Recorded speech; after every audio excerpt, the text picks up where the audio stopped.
가운데 이 구속에 대한 진리를 좀 명확하게 한번 이렇게 짚어감으로써 사실 복음이라는 게 마음의 고향 아닙니까?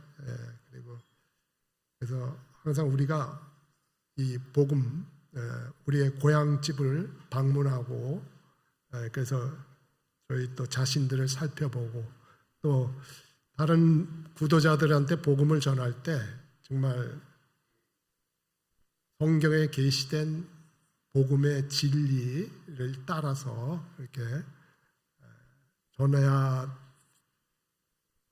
되는 그러한 저에게 맡겨진 그런 소명을 잘 수행하기 위해서라도 항상 우리가 복음을 항상 우리의 영혼의 고향과 같은 복음을 이렇게 듣고 또 살피고 또 주님으로부터 또 새로운 그걸 받고 이러는 것이 참 유익할 것 같아서 오늘 좀 구속을 주제로 해서 이렇게 말씀을 좀 교제를 하겠습니다. 다음 지금 화면이 잘 보이시나요? 굉장히 흐릴 것 같은데 이거 좀 끄는 거 어떨까요? 여기 앞부분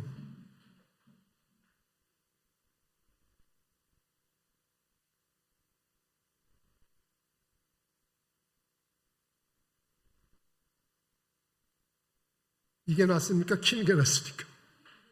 끄는 게 낫대? 예, 그냥 지금 화면을 보면은 성경에서 이제 구원에 대해서 세 가지 구원을 말하고 있습니다. 다들 잘 아시죠? 그래서 이 세 가지 구원을 얘기하는데 하나는 이 죄의 형벌로부터 우리가 구원받는 것. 이것은 이제 대개 이제 구원에 대한 시제가 과거 시제로 쓰여져 있죠. 그러니까 예를 들면 고로새서 1장 13, 14절 말씀에 그가 우리를 흑암의 권세에서 건져내셨다. 과거형으로 쓰여있죠. 그리고 사랑의 아들의 나라로 옮겨주셨다. 그래서 우리가 그 아들 안에서 속량 곧 죄사함을 얻었다. 그래서 우리가 구원받았을 때 우리가 죄의 형벌로부터 우리가 지은 죄들로 인한 하나님의 진노의 심판, 지옥 형벌로부터 구원받은 그러한 구원에 대해서 성경이 언급하고 있고 또 하나는 이제 우리가 구원받은 자들이지만 우리 안에 내주하여 있는 우리의 옛 본성 안에 내주하여 있는 그 죄라는 어떤 그 죄로 인해서 죄라는 그 어떤 그것도 하나의 그 인격체죠. 죄라는 그 죄로 인해서 이제 우리가 구원받은 자라 할지라도 항상 그 죄의 권능이 죄의 능력이 우리에게 역사해서 우리로 하여금 어찌하든지 범죄하게 하고 실족하게 하는데 그래서 구원받은 하나님의 자녀들이 성도들이 이제 주님이 다시 오실 때 주님의 모습과 같이 변화되는 그러니까 영화롭게 되는 그날까지 이 땅에서 우리가 살면서 죄의 그런 권세와 권능으로부터 구원받아야 하는 것들에 대해서 얘기하고 있습니다. 그래서 우리가 죄들의 형벌로부터 구원받은 것은 그것을 우리가 이제 소위 이제 거듭났다 또는 의롭게 되었다, 의롭다함을 얻었다 이러지만 이제 그 의롭다함을 얻은 자들이 주님이 다시 오실 때 우리의 몸이 영화롭게 되는 날까지 하나님께서는 우리에게 인간을 창조하셨을 때 하나님의 형상을 따라 하나님의 모양대로 우리가 창조되었는데 이것이 어떻게 됐습니까? 한 사람 아담의 범죄함에 일어나서 그 형상을 잃어버렸거든요. 그것이 그 잃어버린 형상을 성경에서 뭐라 그랬습니까? 창세기 5장 보면 아담의 형상을 따라 타락한 인간들이 죄의 본성을 가지고 태어나는 인간들은 하나님의 형상을 잃어버리고 아담의 형상을 따라 이렇게 지음받았다고 이렇게 나오고 있습니다. 근데 우리가 구원받을 때 하나님의 형상을 회복하고 그 회복한 형상을 조금씩 하나님의 아들 예수 그리스도의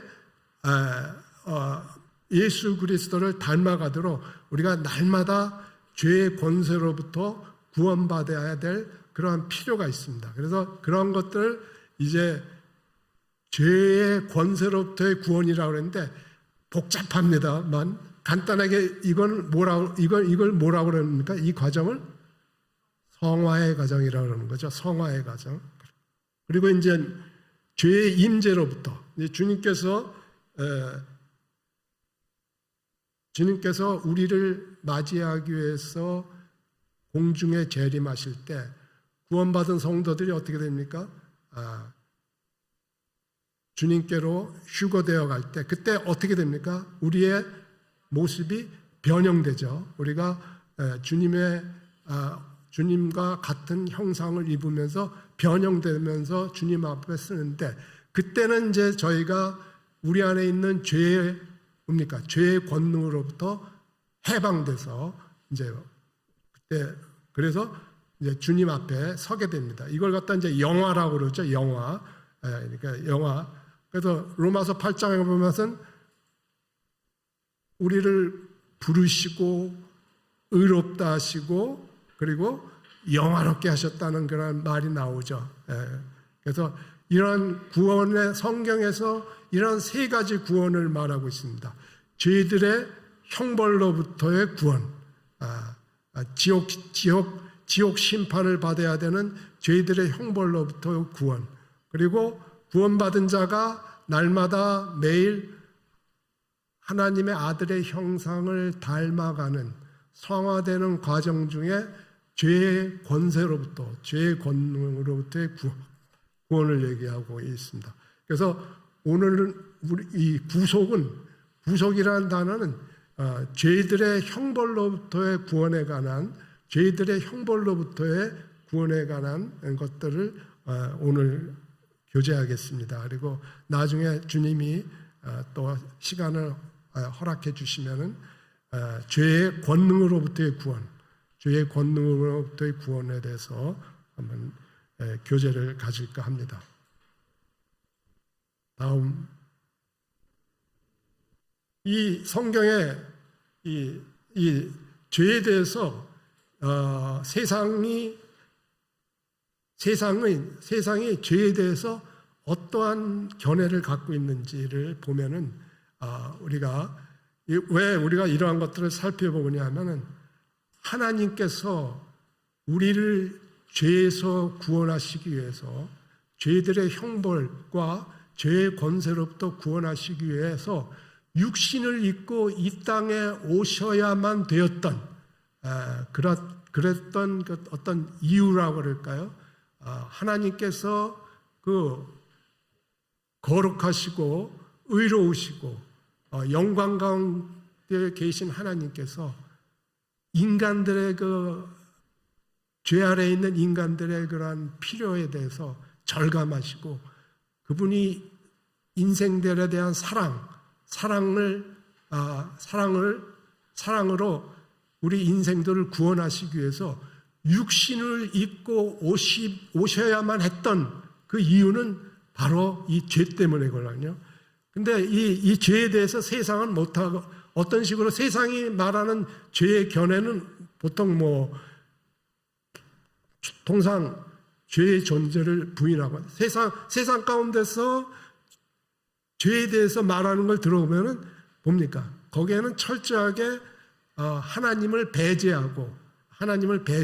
그래서 죄라는 존재 자체를 부인하고, 죄라는 것은 이러한 주변 상황이나 환경이나 또는 또 인생 가운데 닥치는 어떤 불행이나 이런 것들, 또는 세상 속의 사회적인 관습에 따른 그러한 가치 판단의 기준에 따라서 결정되는 것들, 옳고 그름이라는 게, 사람이 옳고 그름이라는 것은 그냥 인간들 사이에서 인간들이 세운 기준에 따라서 정해지는 거다. 그러니까 그것이 하나님께 죄를 지었다는 하나님 앞에서 득죄한 그런 것을 얘기하지 않고, 세상은 죄를 뭐라고 정의하냐면 하나님을 전혀 개입시키지 않고 죄라는 것은 없다.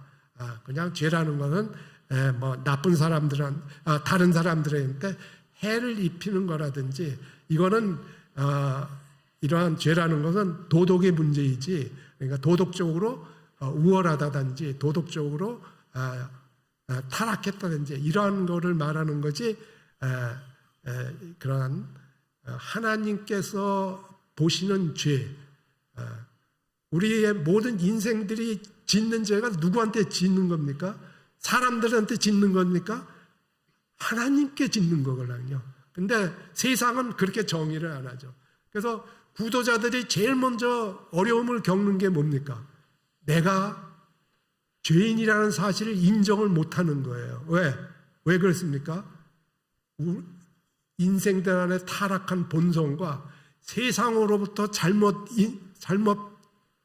들었고 세상의 관습 사이에서 내 가치 판단의 기준이 어떻게 됩니까? 세상이 말하는 그러한 기준에 따라서 하기 때문에, 그래서 철저하게 세상이 죄에 대해서 정의 내리는 건 뭡니까? 거기에는 하나님이 철저하게 저기 되죠. 배제되고, 또 그러다 보면 뭡니까? 죄를 부인하고, 그러면 죄의 용서가 필요 없는 거고 회개가 필요 없는 거예요. 그러면 구세주가 필요 없고 그리스도가 필요 없고 십자가가 필요 없는 거죠. 그러니까 지금 세상에 있는 모든 철학과 종교가 갖는, 세상에 있는 모든 철학과 종교가 갖는 두 가지 특징이 뭡니까? 세상의 모든 철학과 세상의 모든 종교, 불교, 이슬람 전부 다에 대해서 모든 종교가 갖고 있는 두 가지 특징은 하나입니다. 하나는 행위구원을 가리켜요. 철학도 모든 철학도 보면은, 제가 그냥 제가 옛날에 철학책을 많이 봤습니다. 철학책을 많이 봤기 때문에 고민도 많이 하고요. 젊었을 때 방황할 때 철학의 궁극적인 목적은 내놓으라는 많은 철학자들이 있습니다. 그 사람들의 궁극적인 목적은 선을 통해서 자신들의 세상을 구원하는 것이 철학의 목표입니다. 어떤 철학자든지 결국 종점은 뭡니까? 결론은 선행을 통해서, 그리고 모든 종교가 가리키는 것이 뭡니까? 선을 행함으로써 자기가 저지른 죄보다 선을 더 많이 행함으로써 그 선행으로 죄를 보상해서 구원에 이르도록 하는 것을 가르치는 것이 세상 모든 종교의 공통된 거예요. 세상의 모든 종교는 선행을 가르쳐요. 선행으로써 구원을 받는다고 가르치는 거죠. 그러면 결국 뭡니까? 죄 문제를 다루지 않는 거예요. 죄 문제를 해서 이 죄를 처리해야 된다. 죄로부터 용서를 받아야 된다. 그럴 필요가 없는 거예요. 선을 더 많이 행해서 보상을 받는다니까. 그죠? 죄로부터 용서를, 그러니까 십자가에서 그리스도께서 우리의 죄들을 위해서 십자가에다 죽으실 필요가 없는 거죠. 피를 흘리실 필요가 없는 거예요. 그죠? 속죄의 제물로 드려주실 필요가 없는 거예요. 이것이 세상 종교와 철학이 극렬하게 기독교를 대적하고 예수 그리스도를 부인하고 예수 그리스도를 대적하고 십자가를 부인하고 십자가에 대해서 분노하는 이유는 그들 가운데 있는 죄의 본성에서 비롯된 것들. 그들은 자신들이 가지고 있는 죄 문제를 해결하지 못한 자들이에요. 그들이 가지고 있는 어떠한 이념이나 가르침이나 이런 것도 그것은 죄 아래 있는 것들이에요. 죄 아래 있는 것들. 그래서 요새 그런 말씀 들어보셨습니까? 포스트 모더니즘, 뉴 에이지, 이것이 20세기 후반서부터 세계를 지배하고 있습니다. 세계를 지배하고 오늘날 온 세상을 지배하고 있고, 거기다가 마르크스의 뭡니까? 신마르크스주의. 이것이 신마르크스주의는 다 철학에서 기반한 겁니다. 신마르크스주의도 철학에서 기반한 거예요. 온 세상이 지금 신마르크스의 조기 아래 있어요. 신마르크스의 조기. 그것도 그러한 세상 철학 가운데 있죠. 이 포스트 모더니즘이라든지 뉴 에이지라든지 이런 것들이 가르치는 게 뭡니까? 절대적인 기준은 없다. 절대적인 기준은 없다요. 그러니까 성경이 말하는 진리라든지 성경이 말하는 성경이 말하는 모든 진리나 가르침은 어디에서 온 겁니까? 하나님의 말씀에서 온 거예요. 하나님이 그 기준이 되시는 거예요. 근데 이러한 포스트 모더니즘이라든지 뉴에이지라든지 신마르크스주의라든지 이러한 세상을 지배하고 있는 것들의 공통점은 하나님을 부인하는 거예요. 하나님을 부인하는 거. 그리고 인간은 선하다는 거예요. 인간은 선하고 인간 안에는 신성이 있다는 거예요. 죄라는 건 뭐냐? 뉴에이지가 가르치는 건 뭐냐? 죄라는 건 인간이 스스로 구원을 얻을 수 있다는 사실을 모르는 무지가 죄라는 거예요. 그들이 정의하는 죄는 그거예요. 그러니까 하나님의 진리에 기초한 것들을 전부 부인하고 세상 철학이나 세상의 사조가 이런 것들을 하고 있는 거예요. 네. 그래서 우리가 그런 성경은 뭐라고 죄에 대해서 뭐라고 정의합니까? 다음 페이지. 성경은 하나님께서는 너희가 어떨 때 죄를 짓는다고 말하면 그 성경에서 말하는 죄를 보면은 뭡니까? 다 하나님으로부터의 독립, 하나님의 본성을, 하나님의 법을 어기는 것, 또 선을 행할 줄 알고도 행하지 않는 것, 이런 것들. 예수님을 믿지 않는 것은 다, 우리가 믿지 않는 것을 다 죄라고 하나님께서 말씀하시지 않습니까? 하나님의 성품과 반대되는 모든 것은 죄다. 하나님의 말씀과 하나님의 뜻과 인생들을 향해서 모든 경륜 가운데 세워두신 그러한 계획과 하나님이 그러한 경륜 가운데 각각의 경륜 가운데 말씀하시는 명령과 하나님께서 보좌에 계신서 행사하시는 권위나 이런 것들을 거부하고 불순종하고 하나님을 무시하고 하나님을 대적하는 이 모든 것이 우리를 심판에 이르게 하는 죄라는 거라고 성경이 그렇게 말씀하고 있지 않습니까? 성경이. 그래서 죄가 얼마나 심각하냐면은 결국 죄가 얼마나 심각하면 첫사람 아담이 범죄함으로 인해서 우리 안에 내주하게 된 죄의 본성, 그 죄의 본성으로 말미암아 우리가 짓는 죄들, 이것이 얼마나 심각하면은 성경이 말하는 게 뭡니까? 우리 인간은 뭡니까? 스스로 절대로 구원할 수 없고 하나님과의 잃어버린 관계를 인간의 노력으로나 인간의 의지로나 인간의 어떠한 방법을 써서라도 그것을 회복하거나 되찾을 수 없다는 것이 성경이 증거하고 있는 거죠. 그러한 것들을 뭐로서 증거합니까? 우리 인생들 가운데 이 세상에 있는 죄악과 죄들과 죄가 얼마나 심각한 것인지, 그런 것들 가운데서 우리들의 인간의 그 심각함을 우리 인간 스스로가 해결할 수 없고, 반드시 하나님이 처리해 주셔야지만 우리가 잃어버린 그런 관계를 회복할 수 있다는 것을 이렇게 해서 성경이 죄의 심각함을 이렇게 증거하고 있는 것입니다. 여기 보시면은 여기 기차가 탈선하고 있죠. 기차. 성경에서 죄에 대해서 그리스, 헬라어에는 이제 여러 가지 7, 8가지가 쓰고 있습니다. 그 중에 이제 대표적인 게 이러한 파라바시스, 이거 탈선한 거예요. 하나님의 길에서 벗어난 거죠. 하나님의 뜻의 경계를 넘어서는 거.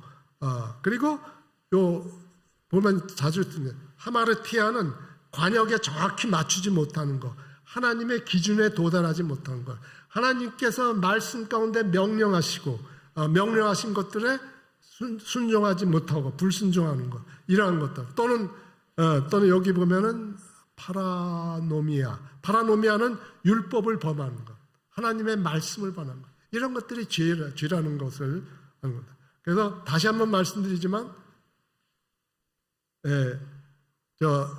성경에는 죄가 2가지가 나오고 있습니다. 넘겨주시죠. 성경에 나오는 죄가 있습니다. 근데 한글 성경에는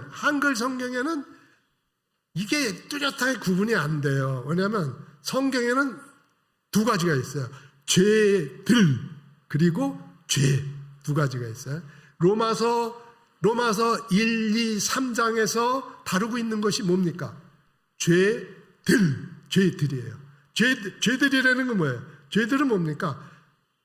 죄들이라는 것은, 먼저 죄부터 말씀드리면은, 죄라는 것은 단수로 쓰인 죄는 로마서 5장 12절서부터 로마서 7장, 8장 전에 7장까지, 로마서 5장서부터 7장까지 언급되고 있는데, 거기서는 죄가 전부 뭐로 쓰였어요?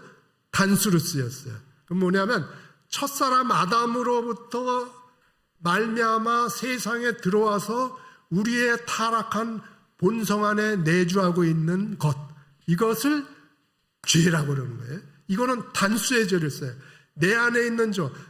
바울이 뭐라고 했습니까? 내가 하나님의 뜻에 순종하고 어떻게든지 선한 것을 이루려고 하고 있지만, 항상 그러한 나를 사로잡아서 저기 하는 게 뭐라고 그랬어요? 내 안에 있는 죄라고 그랬어요. 내 안에 있는 죄라고 사도 바울이 너무나 강조하고 있는 거예요. 이 내 안에 있는 죄로 말미암아, 그래서 우리 몸 안에서 우리를 지배하고, 이거는 그러니까 구원받은 사람이나 구원받지 않은 사람이나 똑같이 이 죄는 언제까지 있게 돼요? 주님이 다시 오실 때까지. 구원받은 자라 할지라도 이 죄는 영원히 옛사람 안에 거하는 겁니다. 그래서 구원받은 사람은 2가지 본성을 가지고 살죠.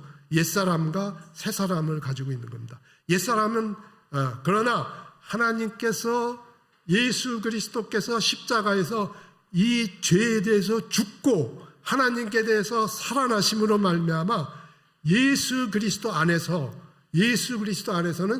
이러한 죄의 권세를 이길 수 있는 권능을 믿는 자가 가질 수 있기 때문에, 이러한 우리가 성화되어 가는 과정 중에 이러한 믿음을 통해서 우리를 죄를 십자가에서 주님이 처리하신 죄를 처리하면서 이렇게 성화되는 것이고, 이 죄로 말미암아 짓는 것들이 뭡니까?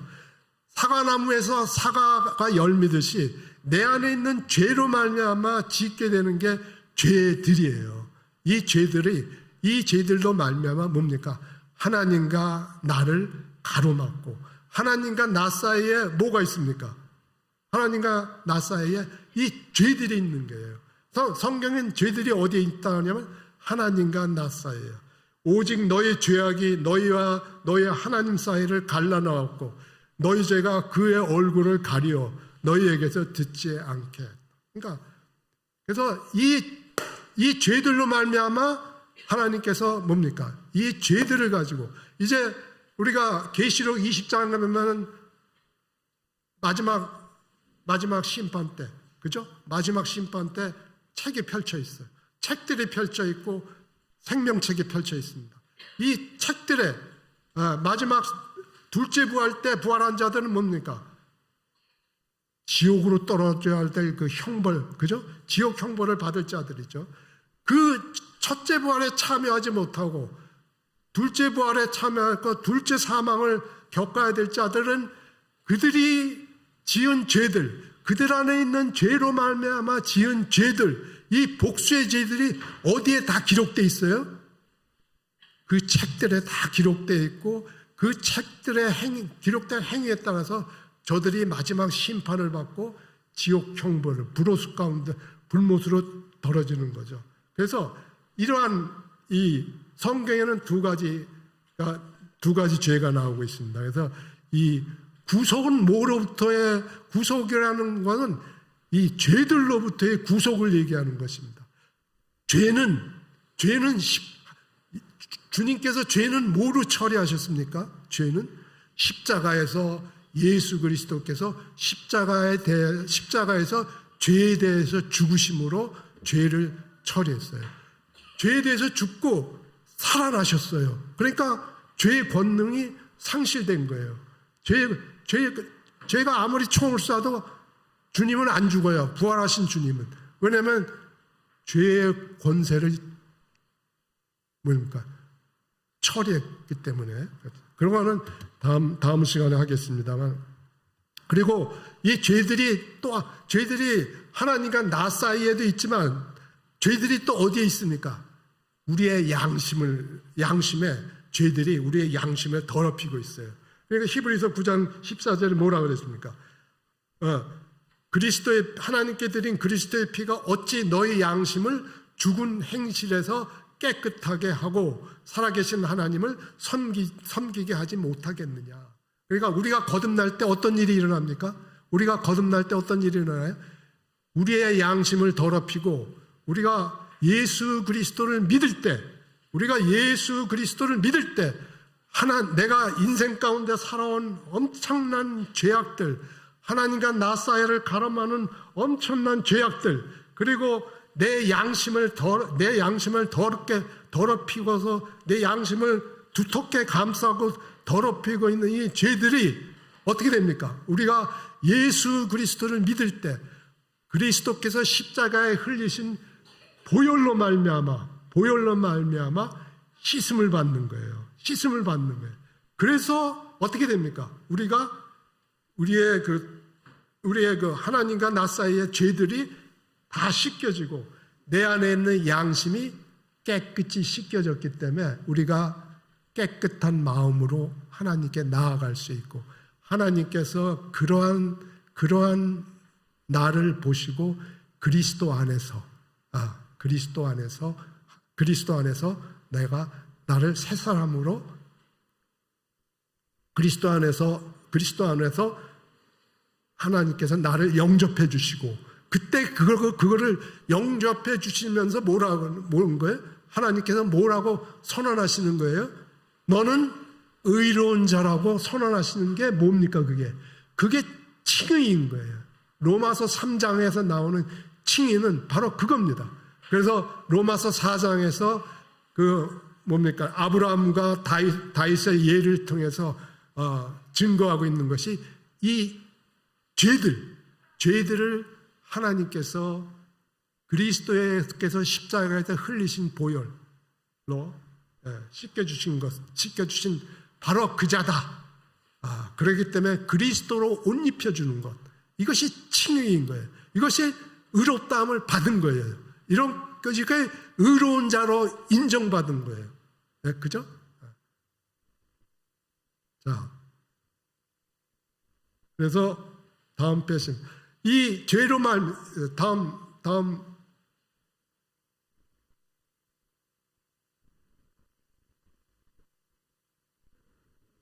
예.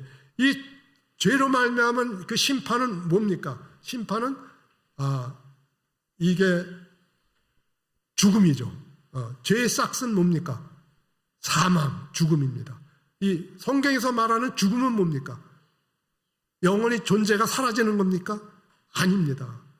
성경에서 말하는 죽음은 분리예요. 분리. 하나님과 분리되는 거예요. 하나님과 분리되는 걸 죽음이라는 거예요. 생명의 근원이시고 빛 대신 하나님과 분리돼서 영원한 어둠 가운데 있으면 좋은데 어둠 가운데서 가만히 있지 않고 고통의 형벌을 치르면서 있는 게 죄의 싹신 죽음, 죽음으로 인한 적입니다. 그래서 성경에서는 이 죽음에 대해서, 사망에 대해서 세 가지를 얘기해요. 하나는 육체적인 죽음. 우리가 죽으면 어떻게 됩니까? 우리가 모든 사람이 죄인이든 구원받은 자든 죽으면은 죄와 몸과 영혼이 분리되죠. 한 번 죽는 것은 사람에게 정해진 것이, 그 후에는 심판이 있어요. 죄에서. 또 하나는 영적인 죽음. 모든 인생들이 지금 뭡니까? 영적으로 구원받지 못한 인생들은 아직 육체적인 죽음은 없지만 지금 하나님과 영원히 하나님의 생명과 분리되고 하나님의 교제와 분리되어 있죠. 그죠? 그래서 하나님과의 교제와 분리되어서 어둠 가운데 있는 거예요. 어둠 가운데 있는 거예요. 죄악 가운데 있는 거예요. 그리고 이제 마지막으로 이제 둘째 사망. 하나님과 영원히 분리되는 건 좋은데 고통의 형벌을 받아야 되는 이 지옥 형벌을 받아야 되는 그런 것이. 그래서 제가 앞에서 우리가 교제하는 것은 죄가 이와 같이 심각하고 죄의 그 영향력이라는 것은 아주 심각해요. 도저히 사람은 이 문제를 해결할 수 없는 거예요. 사람이 이 문제를 해결할 수 있다고 가르치는 것은 거짓 복음입니다. 세상 철학이에요. 신세계를 부르짖고 말이죠. 새로운 질서, 하나님께서 세우신 이러한 저기를 무너뜨리고 새로운 질서, 새로운 세상을 하다는 것들이 바로 모든 세상 종교와 철학, 마르크스주의 이런 것들의 공통된 구호예요. 신세계. 그래서 하나님께서 인생들을 사랑하셔서 이 죄 문제를 해결하기 위해서는 어떻게 됩니까? 사람은 철저하게 무능한 사람이거나 사람은 타락할 때 전적으로 타락했습니다. 전적으로 성경은 율법의 행위로 자기가 노력해서 하나님 앞에 의롭다 하심을 얻을 육체가 없다고 로마서 3장 20절에서 말씀하시고, 예레미야서에서 그 유명한 말씀은 구스인이 에디오파인이 그의 피부를 어떻게 변하게 할 수 있느냐, 그죠? 표범이 그의 반점을 어떻게 변하게 할 수 있겠느냐. 이 사람은 무능력하다는 거예요. 그래서 하나님께서 어떻게 했어요?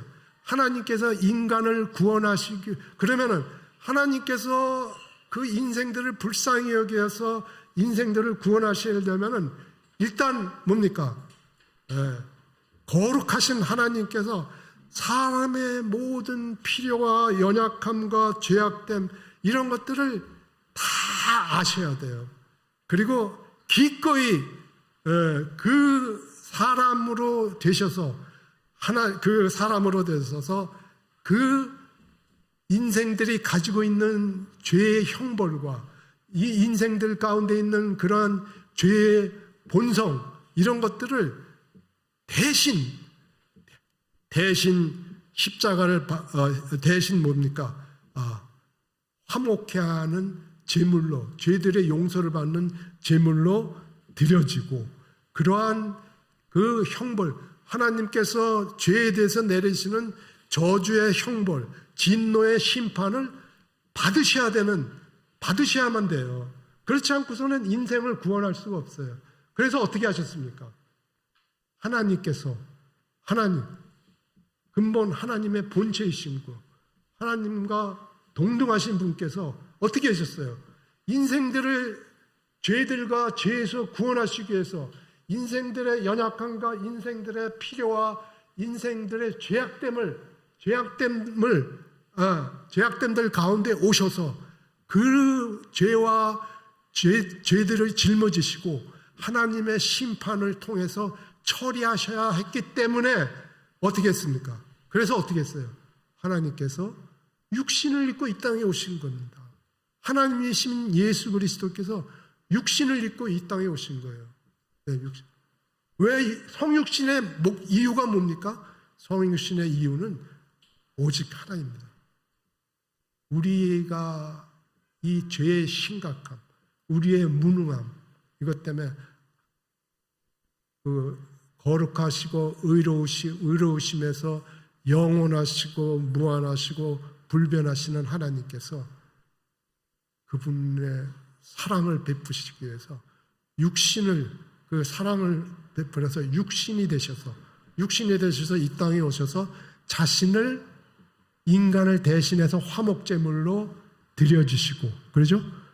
인간을 대신해서 화목제물로 드려주시고 하나님의 그 무지무지한 진노의 심판을 담당하시기 위해서 육신을 입고 오신 거예요. 하나님의 그 엄정한 의의 요구 아래 오셔서 하나님께 드려질 흠없는 화목제물. 주님께서 이 땅에 오셨을 때 침례 요한이 뭐라고 외쳤습니까? 보라, 세상 죄를 지고 가는 하나님의 어린 양이로다. 주님께서 화목제물로 십자가에서 드려지시기 위해서 우리 주님이 어떠한 삶을 사셔야 됐습니까? 의로운 삶을 사셔야 됐죠. 그죠? 율법 아래서 율법의 모든 요구를 만족시키는 의로운 인생을 사심으로써 뭐로 입증되셨어요? 흠없고 점없는 합당한 하나님의 어린 양으로 합당한 인생을 사셨잖아요. 그렇기 때문에 흠없고 점없는 어린 양으로서 유월절 어린 양으로서 갈보리 십자가에 달리셨을 때 우리의 죄들을 짊어지시고 이렇게 달리셨지 않습니까? 그래서 이러한 죄를 제거하기 위해서 하나님이 사람이 되셔야 되셨다. 그래서 다음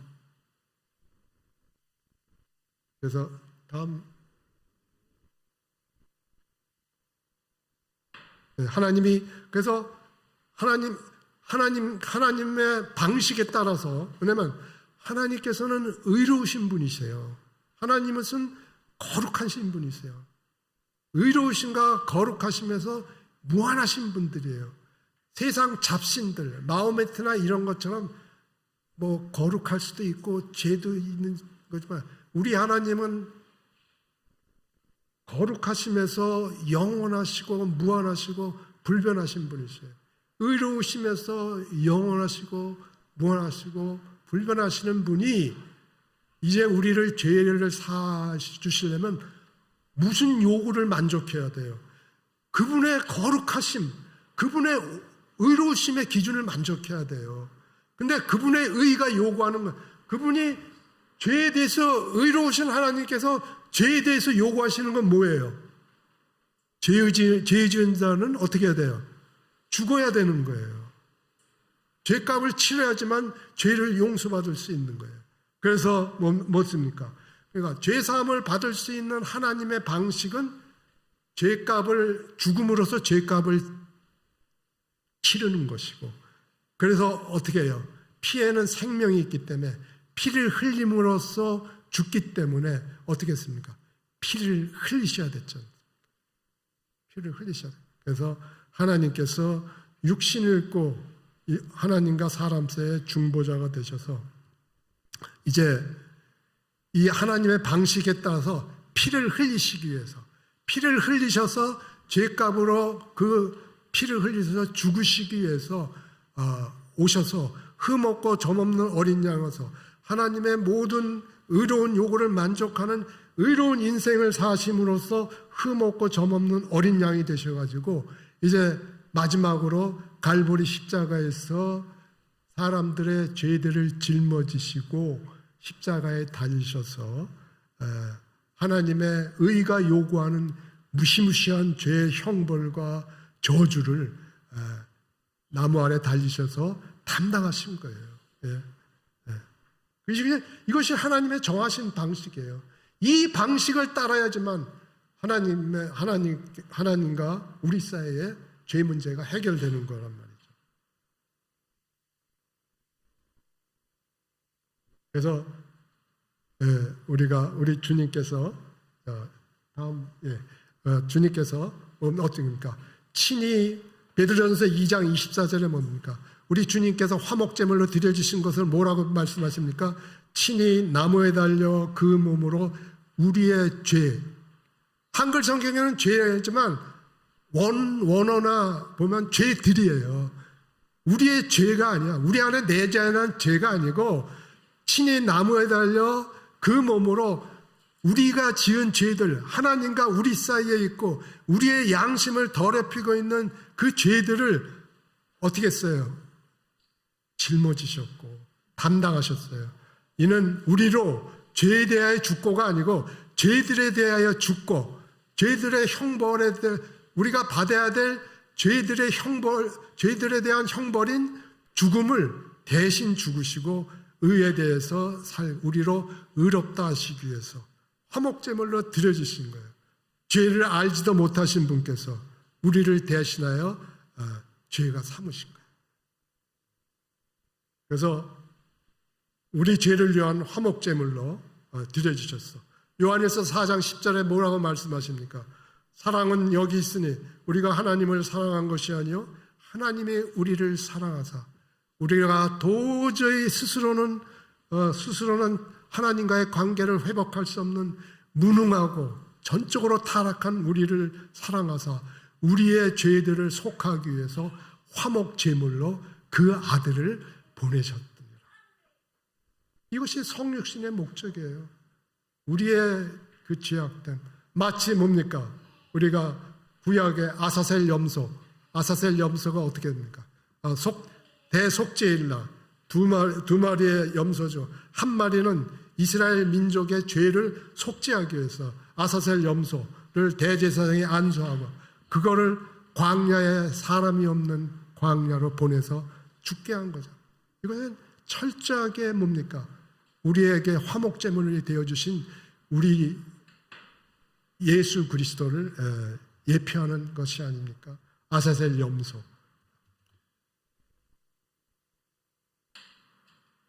그래서 이 그림을 보시면요, 그동안에 말씀드린 게 우리가 지은 죄들, 그죠? 이 그림 보시면 이해가 잘 되실 것입니다.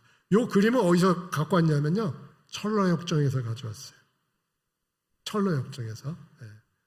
요 분이 그 철로역정이라는 그 주인공인 크리스찬입니다. 그 이름이 크리스찬이에요. 그가 죄를 내 안에 그 안에 죄가 있고 우리 안에 또 하나님과 우리 사이에 죄들이 있어요. 이 죄들은 뭘로 처리가 돼요? 피를 흘려서 대신 핏값에 해당하는 죽음으로서 죄들의 형벌로, 그러니까 예수 그리스도께서 십자가에서 흘리신 피로 어떻게 했습니까? 우리의 죄값에 대한 형벌을 피 흘림이 없은즉 죄 사함이 없기 때문에 피를 흘리셨다 구원했고, 죄에 대해서는 죄는 뭡니까? 죄는 이건 살아있는 어떤 인격체걸랑요. 이거는 이런 범과가 아니기 때문에 이거는 어떻게 해야 돼? 그래서 sins, 죄들은 피로 씻으면 되지만 이거는 sin은 어떻게 돼요? 이게 살아있는 거걸랑요. 살아있고 우리 안에 죄의 본성 안에 살아있기 때문에 이거는 어떻게 돼요? 피를 흘려서 되는 문제가 아니에요. 이건 죽여야 되는 거예요. 어떻게 죽이셨어요? 예수 그리스도께서 십자가에서 죄에 대해서 죽으셨어요. 그래서 죄에 대해서 죽였다는 소리는 죄를 없애버렸다는 게 아니고 죄가 가지고 있는 사망의 권세를 어떻게 했어요? 완전히 부셔버린 거예요. 그러니까 예수 그리스도께서 그리고 부활하셨을 때 죄가 어떻게 했습니까? 철저하게 패배했잖아요. 부활하시는 주님을 붙잡을 수가 없었잖아요. 그렇죠? 그래서 구속이라는 건 뭐냐면은, 구속이라는 단어는 두 가지 뜻을 가지고 있습니다. 하나는 값을 지불하다는 뜻이 있고, 성경에 구속이라는 뜻에는 그리스어가 두 가지가, 성경에 이제 구속이라는 단어로도 번역되고 속량이라는 단어로 번역돼요. 이 두 가지에는 헬라어가 두 가지가 있었어요. 두 가지가 있는데, 하나는 값을 지불하고 하나는 사시는 거예요. 사는 거예요. 그러니까 노예로 있는 노예 상태에 있는 것을 값을 지불하고 값을 지불해요. 값을 지불해서 산 다음에 그거를 갖다가 구속은 값을 지불하고 사는 거예요. 노예를 사는 거예요. 그래놓고 또 다른 구속의 다른 단어는 무슨 의미가 있냐면 해방시켜주다, 자유인이 되게 하다, 그거예요. 그러니까 뭐냐니까 먼저 값을 지불하고 죄의 종으로 있던 자들을 사는 거예요. 피를 흘리셔서 피값으로 그들을 사는 거예요. 구속하고. 근데 그리고 나서 어떻게 해야 되냐면, 이 일은 뭐 어떻게 하냐면, 하나님께서 구원받는 자들에 대해서만 이 피값을 지불하고 사셨습니까? 아닙니다. 모든 사람을 위해서, 이 세상의 모든 사람을 위해서 주님께서 이 피를 흘리셨어요. 모든 사람을 위하여 죽으셨어요. 근데 여기 보면 그가 모든 사람을 위하여, 그러니까 그리스도께서 모든 사람을 위하여 죽으셨어요. 그래서 하나님과 사람 사이에 하나님께서 죄 문제를 처리하셨어요. 그래서 중요한 거는 하나님께서 모든 사람을 위해서 죽으셨다는 거예요. 장로교에서는 뭐를 가리킵니까? 장로교에서는 뭐를 가리킵니까? 장로교에서는 하나님께서는 누구를 위해서 죽으셨어요? 구원받는 자들, 하나님께서 예정한 자들을 위해서 죽으시고 그 사람들을 위해서만 피를 흘리셨어요. 모든 사람을 위해서 피를 흘리신 게 아니고 구원받을 사람을 예정해서 그 사람들을 위해서만 피를 흘리셨다는 거예요. 이 장로교의 성경은 뭐라고 합니까? 그리스도께서 모든 사람을 위해서 죽으셨다는 거예요. 근데 성경에서요,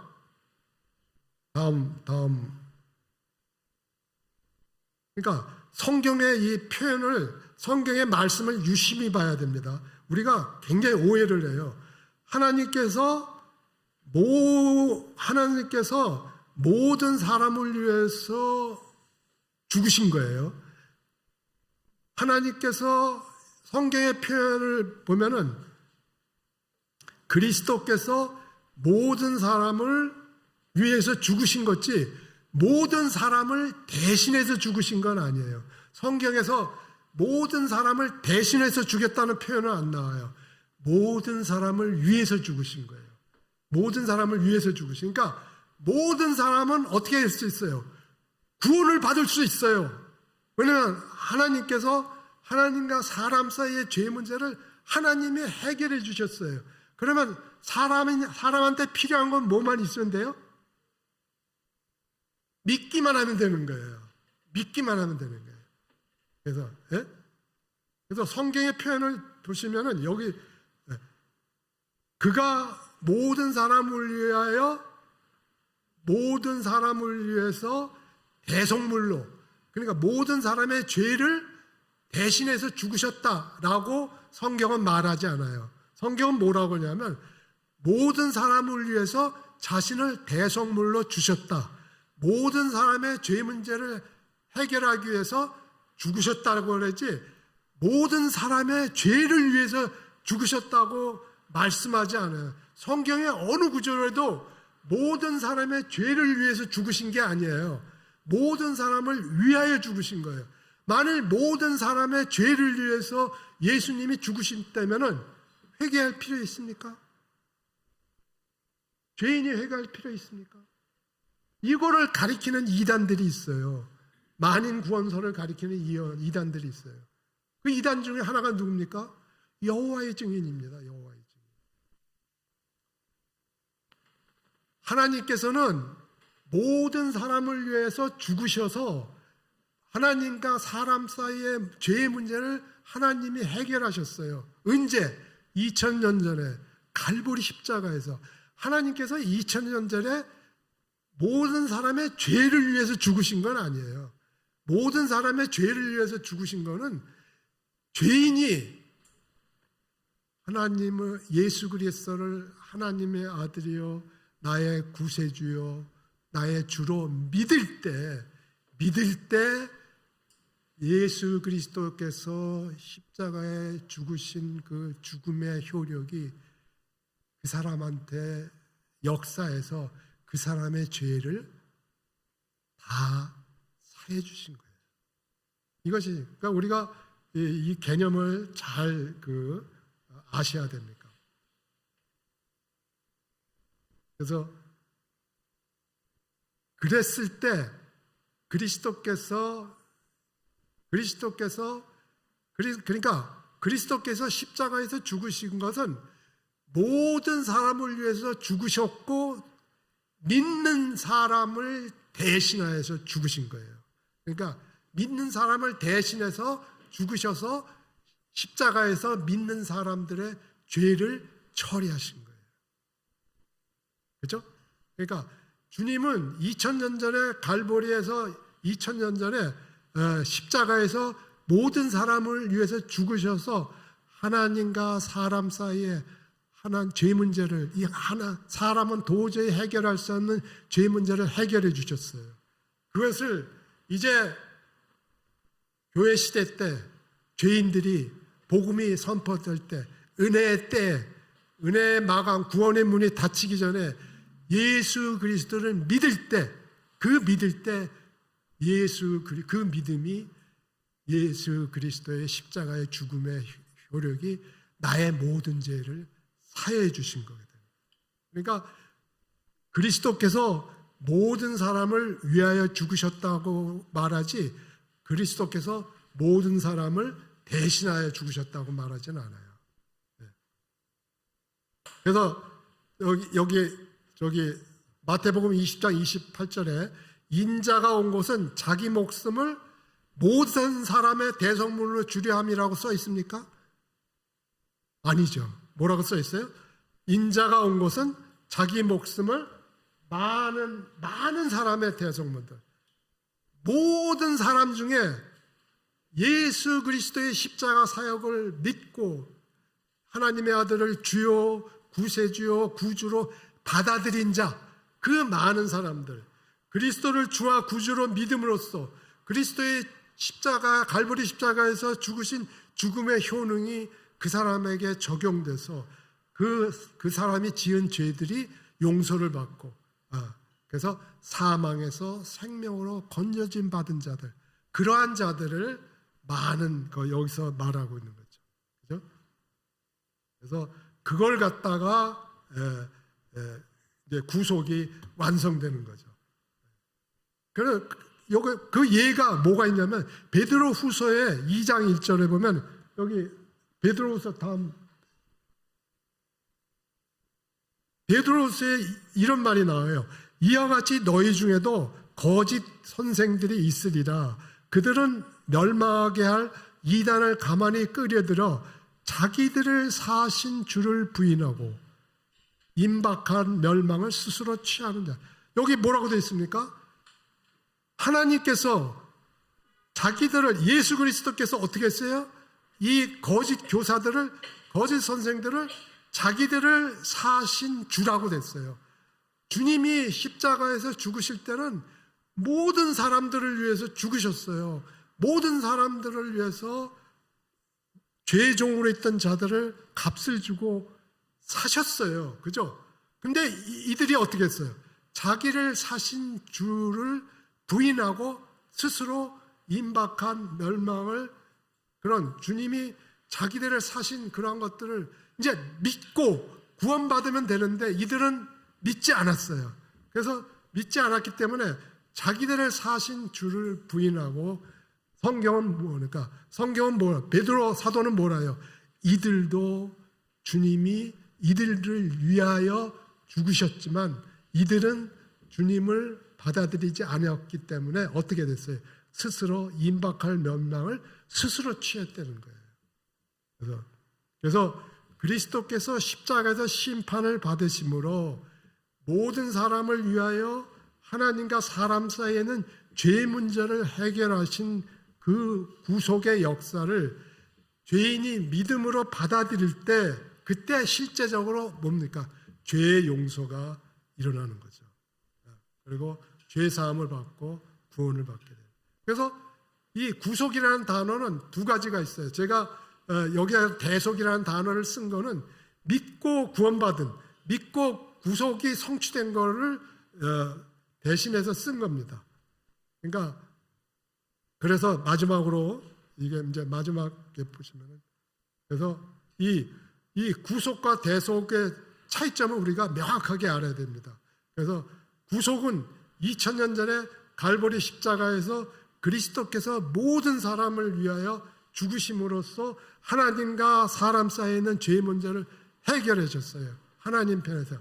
이제 죄인이 그 사실을 믿고 예수 그리스도를 하나님의 아들이요 나의 구주로, 나의 주로 받아들일 때, 그때 2000년 전에 예수 그리스도께서 갈보리 십자가에서 이루신 구속을 믿을 때, 그 주님의 그 십자가의 죽음에 연합하게 돼서 실제적으로 주님이 내 죄들을 위해서 피를 흘리신 게 돼가지고 내 죄가 용서를 받은 거예요. 그러니까 이제 우리가 믿을 때 내가 가지고 있는 죄들을 용서받는 건데, 그것은 2000년 전에 주님께서 갈보리에서 죄 문제를 해결하신 그 주님을 믿음으로 말미암아 이렇게 된 것입니다. 시간이 많이 돼가지고 이제 마치겠습니다. 그래서 그렇기 때문에 이제 그러한 자들을 하나님께서 그분의 공의의 법정에서 구속사역을 믿고 죄사함을 받은 자들을 의로운 자라고 판결하시는 것을 뭐라고 그럽니까? 그거를 칭의. 죄인이 믿을 때 십자가에서 주님께서는 뭡니까? 하나님께서 누가요? 하나님께서 어떻게 되는 거예요? 재판장이 되시는 거예요. 하나님께서 뭐에 근거해서 예수 그리스도께서 갈보리 십자가에서 죄들을 위해서 하나님과 사람 사이에 그런 죄 문제를 위해서 죽으신 그 그리스도의 죽으심에 근거해서 이 죄인이 그 그리스도를 믿고 그 구속의 사역을 믿음으로 받아들인 것을 인정하고 그를 의롭다고 선포하는 것이 바로 칭의예요. 그러니까 여러분들이 구원받을 때 어떠한 일이 일어났습니까? 하나님께서 갈보리 십자가에서 그리스도께서 죽으신 그 죽으심을, 그래서 나를 위해서 죽으신 그 예수 그리스도를 믿었을 때 그 믿음을 보시고 뭡니까? 하나님께서 그를 의롭다고 선언하시는 거예요. 그래서 그러고 선언하시면서 어떻게 합니까? 예수 그리스도 안으로 우리를, 하나님이 예수 그리스도 안에서 우리를 영접하시는 거예요. 그거를 다른 말로 뭐라 그래요? 하나님의 의이신 그리스도로 옷 입히신 거예요. 그래서 로마서 3장 25절 26절에 뭐라고 하고 있습니까?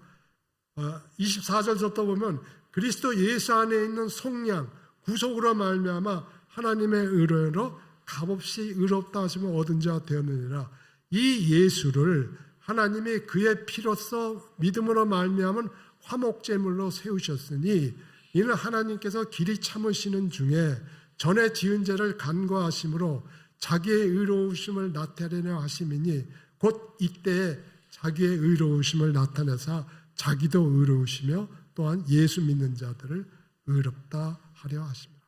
그러니까 하나님께서 믿음으로 의롭게 된 자를 의로운 자라고 선포하시면서 하나님이 얼마나 의로운 자이신가를 하나 드러내시는 거예요. 하나님이 이렇게 나는 이렇게 의로운 자다. 내가 이렇게 의로운 자이기 때문에 예수 그리스도께서 십자가에서 피 흘린 것에 근거해서 너희를 의로운 자라고 선언하는 거다. 그래서 제가 이 구속에 대해서 교제를 나눈 것은 이 그리스도께서 십자가에 이르신 그 구속의 두 가지 중에 그 사이에 믿음으로 죄인이 믿음으로 구속 사역을 믿고 예수 그리스도를 주와 구주로 영접할 때 그때 그 구속 사역이 완성되고 죄 사함을 받는다는 거예요. 그러니까 그것이 이것이 구속이라는, 그래서 이거를 명확하기 위해서 보면 우리가 이렇게 복음 전할 때 다소 이렇게 혼란스러운 부분이 있습니다. 그래서 이 파일은 공유를 해드리겠습니다. 그래서 이걸 참고하시면은 칭의, 구속, 속량, 죄사함에 대해서 분명하게 우리가 성경의 그런 진리를 확증할 수 있을 겁니다. 이상 교제를 마치겠습니다.